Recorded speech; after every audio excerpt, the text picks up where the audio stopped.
बघूयात साईबाबांनी त्यांच्या हयातीत पाण्याने दिवे पेटवल्याची आख्यायिका आहे। त्याचीच आठवण म्हणून प्रत्येक दिवाळीला देशभरातून येणारे साई भक्त शिर्डीत तेलाचे दिवे पेटवून साई नामाचा जयघोष करतात, गजर करतात। यावर्षी द्वारकामाई मंदिरासमोर साई भक्तांनी 11,000 दीप प्रज्वलित केले आणि या दीपोत्सवाच्या माध्यमातून शंकर मेरे साईनाथ असं आकर्षक नाव साकारत दिवाळीच्या शुभेच्छा देण्यात आल्या। साई मंदिरासह परिसराला आकर्षक विद्युत रोषणाई करण्यात आली असून शिर्डी नगरीमध्ये दिवाळीचा उत्साह बघायला मिळतोय।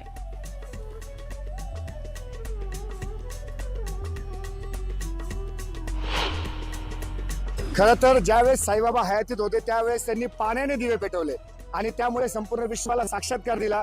आज दीपावलीच्या निमित्ताने आम्हालाही हाच आनंद असतो की साईबाबांनी पाण्याने त्यावेळेस दिवे पेटवले। आम्ही या ठिकाणी हे दिवे पेटून साईबाबांना नतमस्तक होतो आणि सर्व साईभक्तांना विश्वास आहे की साईबाबा आमच्या जीवनामध्ये आनंदाचा प्रकाश देतात। हा विश्वास घेऊन आम्ही या ठिकाणी आज हा दीपोत्सव साजरा केला आहे। 11,000 दिवे पेटून आम्ही या ठिकाणी साईबाबांना नतमस्तक झालेलो आहोत। दिवाळीचा उत्साह राज्यातील सगळ्याच मंदिरांमध्ये बघायला मिळतोय। अशातच पंढरपूरच्या विठ्ठल रुक्मिणी मातेला पारंपरिक अलंकार परिधान करण्यात आले। विठ्ठल रुक्मिणीचे पारंपरिक अलंकारातलं मनमोहक रूप पाहण्याकरता आणि त्यांचं दर्शन घेण्याकरता भाविकांनी गर्दी केली होती। दिवाळीच्या सुट्यांमुळे भाविकांच्या संख्येत लक्षणीय वाढ झालेली आहे।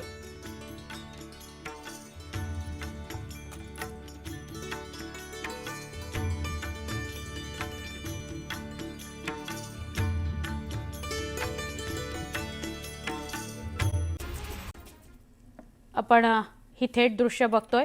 मुंबईतल्या नायगावच्या पोलीस मैदानातली ही दृश्य आहेत। पोलीस स्मृती दिनानिमित्त परेडचं आयोजन करण्यात आलेलं आहे।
कृपया आपण आसनस्थ व्हावे।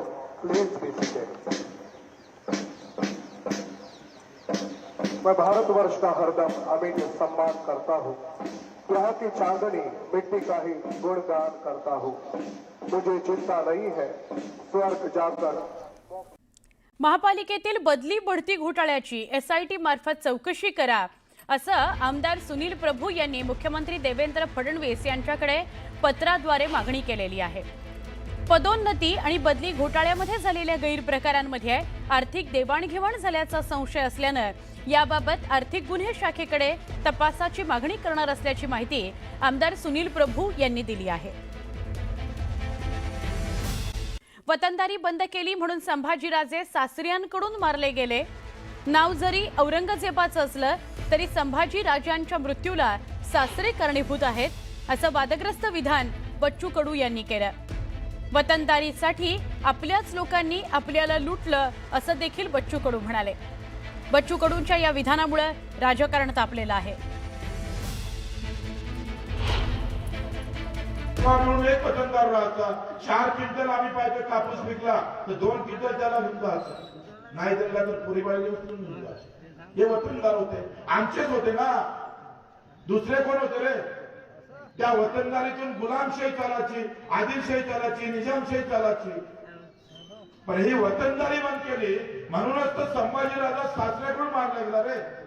नाव औरंगजेबाचं जरी असलं तर सासरा किती कारणीभूत आहे हे शोधन काय का कारणीभूत आहे. राजा कसा असला पाहिजे, राजा असा असला पाहिजे मरण पत्करायला तयार झाला, पण वतन माझ्या सासऱ्याने दिलं नाही हे मोठं लक्ष आहे. एक तर त्या बच्चूकडून संभाजी महाराजांचं योगदान अजून कळलंच नाही. संभाजी महाराजांचं योगदान किती मोठं आहे, किती लढाई लढल्या, सगळ्या लढाई जिंकणारा एकमेव वीर आहे. त्यामुळे अशा प्रकारचं वक्तव्य करणं म्हणजे त्यांच्या बुद्धीची कीव करायला लागेल मला. त्याने अशा प्रकारचं वक्तव्य करणं योग्य नाही, ते निषेधार्ह आहे आणि त्याला त्यांच्या मताशी मी कदापि सहमत नाही.